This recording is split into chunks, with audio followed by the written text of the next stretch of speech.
के बीच में आपके अपने चैनल स्टडी मिरर पर दोस्तों बात करेंगे टीईटी अनिवार्यता खुशखबरी सुप्रीम कोर्ट के ऑर्डर से शिक्षकों की बल्ले बल्ले विस्तृत जानकारी ऑर्डर की मुख्य बातें किस पर लागू होगा आगे की प्रक्रिया क्या होगी क्या है पूरा मामला सुप्रीम कोर्ट ने क्या कहा किसे मिलेगा लाभ शिक्षकों के लिए बड़ी राहत सभी चीज़ें एक वीडियो में कवर करेंगे। तो वीडियो बिना स्किप करने तक बने रहिए मेरे साथ आपके अपने चैनल स्टडी मिरर पर। जो लोग चैनल पर नए हैं तो प्लीज़ चैनल को लाइक करें, शेयर करें, सब्सक्राइब करें, साथ में बेल आइकन दबाना भूलें ताकि मेरे वीडियो नोटिफिकेशन आप तक पहुँच जाए। जैसे तो पिछले 6 साल से जब से मैं यूट्यूब में जुड़ा हूँ 5 साल से, तब से मैंने एक चीज़ देखी है 5-6 सालों में, अभी तक बेसिक से जुड़े जो भी रिव्यू पिटीशन सुप्रीम कोर्ट में डाली गई हैं लगभग सारी डिसमिस होती आई हैं।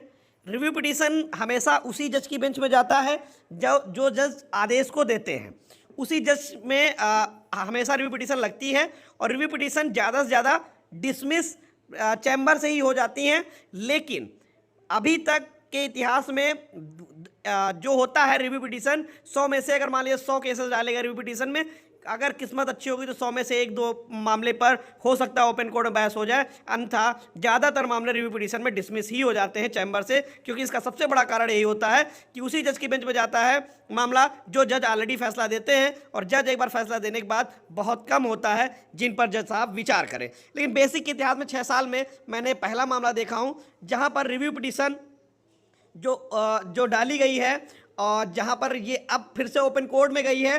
आप देख सकते हैं आपके सामने ऑर्डर जहां पर कल सुनवाई हुई जिसमें ओपन कोर्ट के लिए seeking listing oral hearing for review petition in open court are allowed.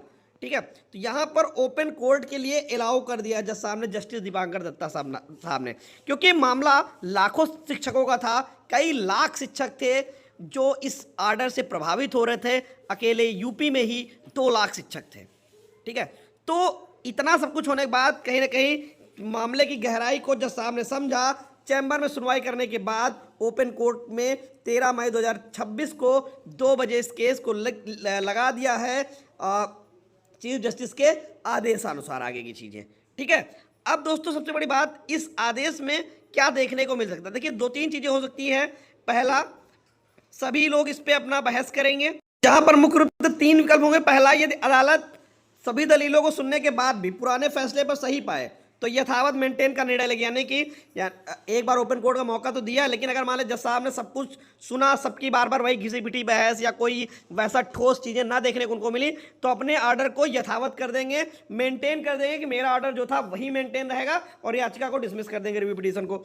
दूसरा चीज़ें क्या हो सकती हैं, कोर्ट तर्कों की गंभीरता को देखते हुए पिछले आदेश में कुछ आंशिक संशोधन यानी कि अपने ऑर्डर में कुछ मॉडिफिकेशन कर दें जिससे शिक्षकों के बीच में कोई रास्ता या राहत मिल सके, बीच का कोई रास्ता निकल सके। ठीक है, तीसरा, अपने ही आदेश को सेट असाइड या रिकॉल कर दे, अपने आदेश को पूरे आदेश को ही पलट दे, जो कि बहुत कम होता है।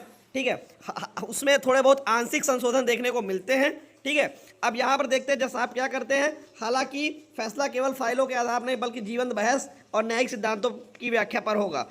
तो अब यहाँ पर 3 चीज़ें हैं आपके सामने, और तीनों चीज़ों में पहला, या तो सभी की चीज़ों को सुनने के बाद डिसमिस कर दे, अपने ही ऑर्डर को मेंटेन कर दे। दूसरा, ऑर्डर को थोड़ा सा पार्ट कुछ मॉडिफिकेशन कर दे।